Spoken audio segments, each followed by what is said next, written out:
Good morning मेरे प्यारे बच्चों। तो आज के वीडियो में मैं आपको चैप्टर 2 हिंदी ग्रामर की बुक का चैप्टर 2 की एक्सरसाइजेस फिल कराऊंगी। क्या फिल करवाऊंगी? एक्सरसाइजेस। तो हमने आपको चैप्टर पढ़ाया था, तो अब हम उस चैप्टर का एक बार छोटा सा रिवीजन कर लेते हैं। चलिए कर लेते हैं। भाषा की सबसे छोटी इकाई वर्ण कहलाती है। भाषा की सबसे छोटी इकाई क्या कहलाती है? वर्ण कहलाती है। अच्छा, एक बात और बता दीजिए कि वर्ण होता क्या है? वर्ण को हम अक्षर में बोलते हैं, ठीक है। चलिए, हिंदी वर्णमाला को दो प्रमुख भागों में बांटा जाता है। हिंदी वर्णमाला को दो प्रमुख भागों में बांटा जाता है। बताइए कौन कौन से? स्वर और व्यंजन। तो हिंदी वर्णमाला को दो भागों में बांटा गया है, स्वर और व्यंजन। हिंदी वर्णमाला में 10 मात्राएं होती हैं। आ स्वर की मात्रा नहीं होती है। हिंदी मात्रा में 11 स्वर होते हैं, पर जो आ होता है अ, उसकी कोई मात्रा नहीं होती। इसलिए हिंदी वर्णमाला में मात्राएं कितनी होती है? 10 होती हैं। चलिए, कुछ मात्राएं व्यंजनों के ऊपर लगती हैं, कुछ उनके नीचे लगती हैं।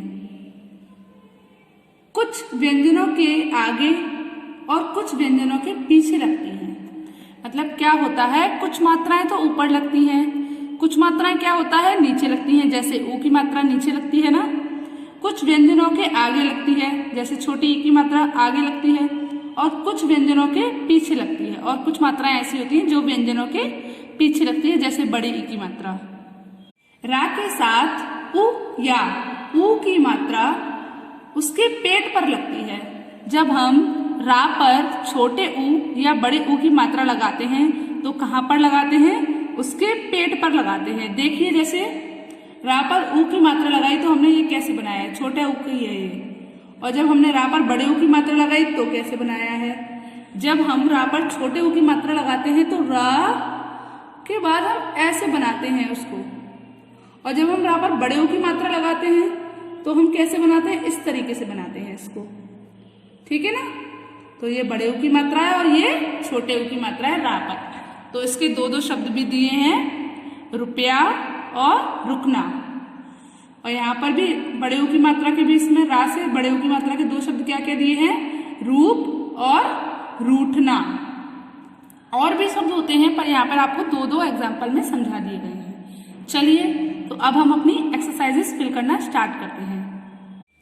तो पहली एक्सरसाइज है हमारी, सही विकल्प पर सही का चिन्ह लगाइए। सही विकल्प पर सही का चिन्ह लगाइए। जो भी हमारे सही विकल्प होंगे उन पर हमको सही का चिन्ह लगाना है, मतलब राइट का टिक लगाना है। चलिए स्टार्ट करते हैं। तो फर्स्ट है हमारा अंग, चंद्रबिंदु तथा अहा है। अंग, चंद्रबिंदु तथा अहा है। क्या है बताइए? स्वर है, व्यंजन है या अयोगवाह है? बताइए क्या है? क्या है? अयोगवाह है। चलिए, रा में ऊ तथा ऊ की मात्रा लगती है। रा पर जो हम रा पर मात्रा लगाते हैं वो ऊ तथा ऊ की मात्रा कहाँ पर लगती है? अभी ये पूछ रहे हैं। तो बीच में लगती है, पहले लगती है या बाद में लगती है? बताइए कहाँ पर लगती है? बाद में लगती है। कहाँ लगती है? बाद में लगती है। अब थर्ड वाला इसमें है एक्सरसाइज में, अ आ इ ई आदि हैं। क्या है बताइए? व्यंजन है, स्वर है या अयोगवाह है? बताइए। स्वर है। क्या है? स्वर है।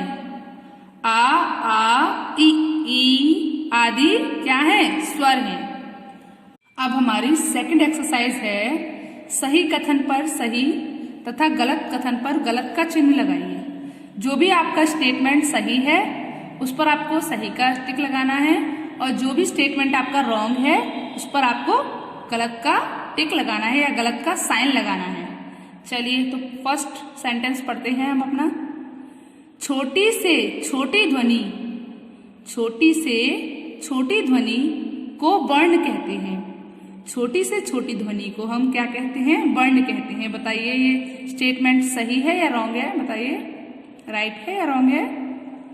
तो ये स्टेटमेंट राइट है। चलिए, क, ख, ग, घ आदि स्वर वर्ण हैं। क, ख, ग, घ आदि स्वर वर्ण हैं। बताइए, स्वर वर्ण है वो क्या होते हैं? का, खा, ग, घ व्यंजन होते हैं और यहाँ ये क्या कह रहे हैं? स्वर्ण है। तो ये स्टेटमेंट बताइए रॉन्ग है या राइट है? स्वर है ये? नो। तो ये स्टेटमेंट रॉन्ग है। तो हम यहाँ पर क्रॉस का साइन लगा देंगे। चलिए, गा नंबर, हिंदी वर्णमाला में 10 स्वर होते हैं। आप बताइए, हिंदी वर्णमाला में 10 स्वर होते हैं या 10 मात्राएं होती हैं? अभी मैंने ऊपर बात बताई थी ना, आपको समझाया था कि 10 मात्राएं होती हैं क्योंकि आ की मात्रा नहीं होती है। तो हिंदी वर्णमाला में कितने स्वर होते हैं आपको पता है ना? कितने होते हैं बताइए? 11। तो यहाँ पर क्या दिए हैं? 10। तो 10 स्वर नहीं होते। इसका मतलब क्या है कि ये सेंटेंस भी रॉन्ग है, ये स्टेटमेंट भी गलत है। अब हमारा घ नंबर पर है, जोकर शब्द में ओ की मात्रा लगी है। जोकर शब्द में ओ की मात्रा लगी है। बताइए ये स्टेटमेंट सही है या नहीं? देखिए, जोकर शब्द में किसकी मात्रा लगी है? हाँ, ओ की लगी है। तो ये स्टेटमेंट सही है। हिंदी वर्णमाला में 36 मूल व्यंजन होते हैं। अब बताइए ये स्टेटमेंट सही है या गलत है? हिंदी वर्णमाला में 36 मूल व्यंजन होते हैं? नहीं, 36 नहीं होते हैं। कितने होते हैं? 33 मूल व्यंजन होते हैं। तो ये स्टेटमेंट भी रॉन्ग है। चलिए, अब हम अपनी नेक्स्ट एक्सरसाइज पे चलते हैं। थर्ड एक्सरसाइज है हमारी, नीचे दिए शब्दों की सहायता से रिक्त स्थान भरिए। नीचे दिए गए शब्दों की सहायता से रिक्त स्थान भरिए। तो आपको जो नीचे यहाँ शब्द दिए हुए हैं उनसे आपको ये fill in the blanks fill करनी है। चलिए स्टार्ट करते हैं। किसी भाषा की सबसे छोटी ध्वनि कहलाती है। बताइए क्या कहलाती है? किसी भाषा की सबसे छोटी ध्वनि कहलाती है। बताइए क्या कहलाती है? सबसे छोटी ध्वनि को हम क्या कहते हैं? बताइए, वर्ण कहते हैं। तो किसी भाषा की सबसे छोटी ध्वनि वर्ण कहलाती है। चलिए नेक्स्ट चलते हैं। व्यंजनों को बोलने में की सहायता लेनी पड़ती है। फिल इन द ब्लैंक्स की सहायता लेनी पड़ती है। बताइए यहाँ पे ब्लैंक्स में क्या आएगा? ब्लैंक में बताइए, व्यंजनों को बोलने में किसकी सहायता लेनी पड़ती है? वर्णमाला या संयुक्त व्यंजन, वर्ण, विकसित स्वरों। बताया किसकी सहायता लेनी पड़ती है बच्चों? स्वरों की सहायता लेनी पड़ती है। तो एक बार फिर से पूरा सेंटेंस पढ़ लेते हैं। व्यंजनों को बोलने में स्वरों की सहायता लेनी पड़ती है। चलिए थर्ड है, वर्णों के क्रमबद्ध समूह को डैश कहते हैं। क्या कहते हैं बताइए? वर्णों के क्रमबद्ध समूह को वर्णमाला कहते हैं। चलिए नेक्स्ट है हमारा, नेक्स्ट क्या है हमारा? ड़ तथा ढ़ हिंदी की डैश ध्वनियां हैं। ड़ तथा ढ़ हिंदी की ब्लैंक ध्वनियां हैं। बताइए कौन सी ध्वनियां हैं? विकसित ध्वनियां हैं। कौन सी ध्वनियां हैं? विकसित ध्वनियां। चलिए नेक्स्ट, दो व्यंजन मिलकर, जब दो हम व्यंजनों को मिलाते हैं तो क्या बनता है? दो व्यंजन मिलकर संयुक्त व्यंजन बनाते हैं। चलिए हमारा नेक्स्ट है, निम्नलिखित प्रश्नों के उत्तर लिखिए। तो हमारी 4th नंबर की जो एक्सरसाइज है वो क्या है? निम्नलिखित प्रश्नों के उत्तर लिखिए। तो यहाँ पर जो क्वेश्चन दिए हुए हैं आपको क्या करना है? उनके आंसर लिखने हैं। वर्ण से आप क्या समझते हैं? आपको क्या पता चलता है? वर्ण जब आप सुनते हैं तो आपको क्या पता चलता है? क्या पता चलता है बताइए? भाषा की सबसे छोटी इकाई, भाषा की सबसे छोटी इकाई को हम क्या कहते हैं? वर्ण कहते हैं। चलिए स्वर किसे कहते हैं? साधारण बताइए। स्वर किसे कहते हैं? आपको पता चल गया होगा इसका मतलब स्वर की डेफिनेशन। पर अब यहाँ क्या लिखा है? साधारण बताइए। साधारण का मतलब होता है उदाहरण सहित बताइए, एग्जाम्पल बताने हैं। क्या बोलना है अब हमको क्या बताना है इसमें? एग्जाम्पल बताने हैं। साधारण मतलब उदाहरण सहित। चलिए अब हमको जो स्वर की डेफिनेशन लिखनी है उसके साथ हमको क्या और लिखना है? उदाहरण भी लिखने हैं। चलिए डेफिनेशन याद करते हैं अब हम। चलिए डेफिनेशन लर्न करते हैं। किसी ध्वनि की सहायता के बिना बोले जा सकने वाले वर्ण स्वर कहलाते हैं। किसी ध्वनि की सहायता के बिना बोले जा सकने वाले वर्ण स्वर कहलाते हैं। इसकी हम सीधी सीधी ये भी बोल सकते हैं, किसी भी ध्वनि की सहायता के बिना बोले जाने वाले शब्द, बोले जाने वाले वर्ण स्वर कहलाते हैं। किसी भी ध्वनि की सहायता के बिना बोले जाने वाले वर्ण स्वर कहलाते हैं। मतलब जिन वर्णों को बोलने के लिए हमें किसी भी ध्वनि की सहायता की आवश्यकता नहीं है उसको हम क्या कहते हैं? स्वर कहते हैं। एग्जाम्पल बताइए। अब उदाहरण सहित लिखा है ना, तो उदाहरण भी लिखेंगे, जैसे अ, आ, ई आदि। ठीक है।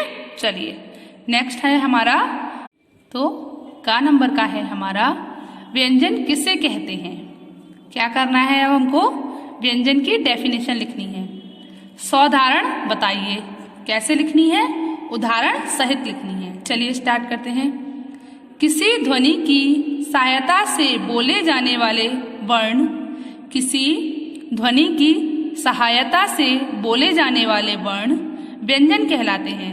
जब हम किसी भी ध्वनि को किसकी स्वर की सहायता से बोलते हैं, किसी भी वर्ण को स्वर की सहायता से बोलते हैं, उसे हम व्यंजन कहते हैं। जब हम किसी भी ध्वनि को बोलने के लिए हमें किसी और ध्वनि की आवश्यकता होती है तो उसे हम व्यंजन बोलते हैं। जैसे एग्जाम्पल, का के पीछे आ रहा है, आपको ये मैंने पहले समझाया था। खा के पीछे भी आ रहा है। चलिए एक बार फिर से डेफिनेशन बोल लीजिए, हाइड करके बोलते हैं। किसी ध्वनि की सहायता के साथ बोले जाने वाले वर्ण व्यंजन कहलाते हैं। चलिए जैसे क, ख।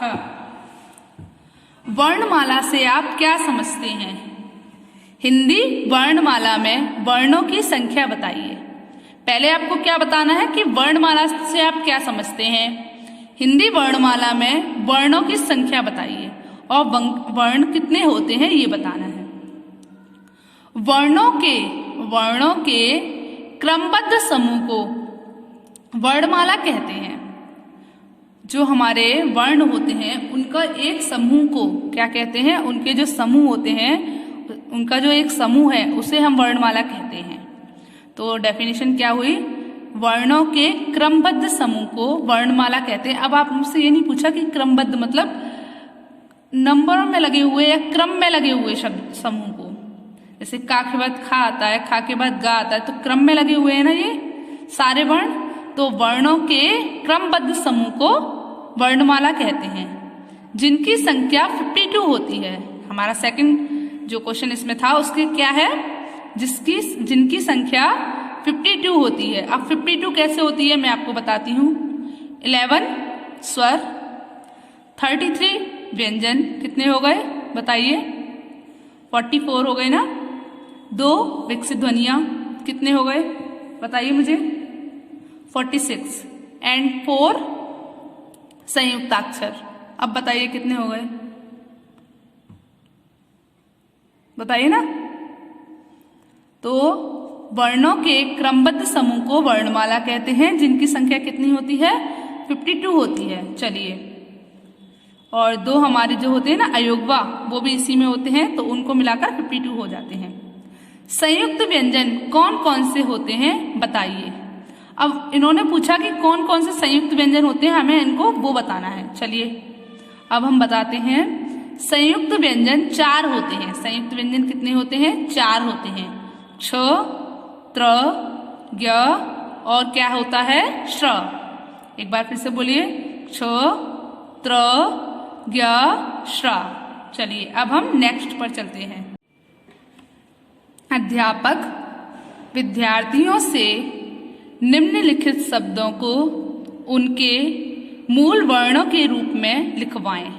तो अब क्या करना है आपको बेटा कि जो यहाँ पर शब्द दिए हैं उनको आपको तोड़कर उनके मूल वर्णों के रूप में लिखने हैं। जैसे कि अब आपको पता है ये सेब है, तो ये सेब बना कैसे? तो सबसे पहले हमने क्या लिया था? सेब में सा लिया।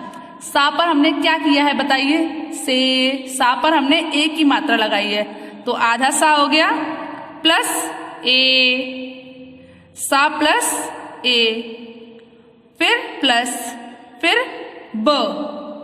अब बाकी पीछे भी आप क्या बोल रहे हो बताइए मुझे, बताइए। प्लस के बाद ब, बाकी पीछे आप आ बोल रहे हो, तो आधा बा प्लस आ, सेब।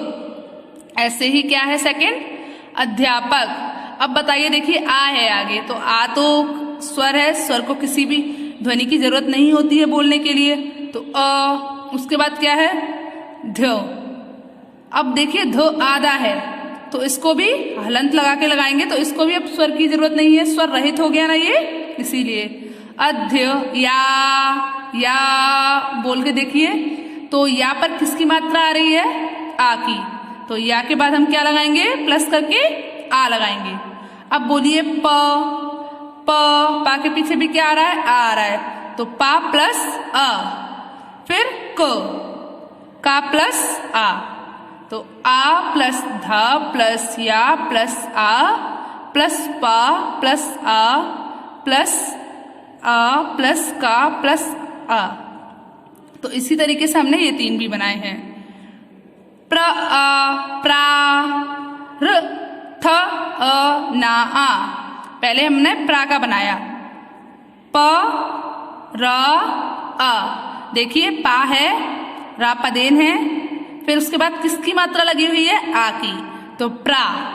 ऊपर रा है र, फिर नीचे क्या है? था पूरा है ना, आप भी देख सकते हैं पूरा था है, तो था प्लस आ, फिर क्या है? ना, तो ना पर आ की मात्रा अलग से है। तो अब हम इसको तो तोड़ कर लिख रहे हैं, तो मूल रूप में लिखना है हमको, इसको मूल वर्णों के रूप में, तो हम अलग से लिखेंगे। ऐसे ही फूल, फा प्लस उ प्लस ला प्लस आ, फा पर उ की मात्रा लगी है, तो फू ल अ। ऐसे ही लास्ट है बंदर, बा पर किसकी मात्रा है? अंग की, तो अंग लग गया। दा पर दा के साथ हम क्या बोल रहे हैं? आ, तो आया रा के बाद भी हम आ बोल रहे हैं, तो वो भी आया। चलिए गुड बाय। जो आज मैंने आपको जो भी एक्सरसाइज समझाई हैं, वो सभी एक्सरसाइज आपको अपने घर पर अपनी फेयर नोटबुक में करनी है। किस में करनी है? फेयर नोटबुक में। चलिए, तो आज का आपका होमवर्क है हिंदी ग्रामर में। आज आपको सारी एक्सरसाइज, जितनी भी एक्सरसाइज मैंने आपको समझाई हैं, वो सब आपको अपनी फेयर नोटबुक में लिखनी है। ओके, चलिए बाय बाय। साफ और सुंदर राइटिंग में लिखना। ओके, चलिए।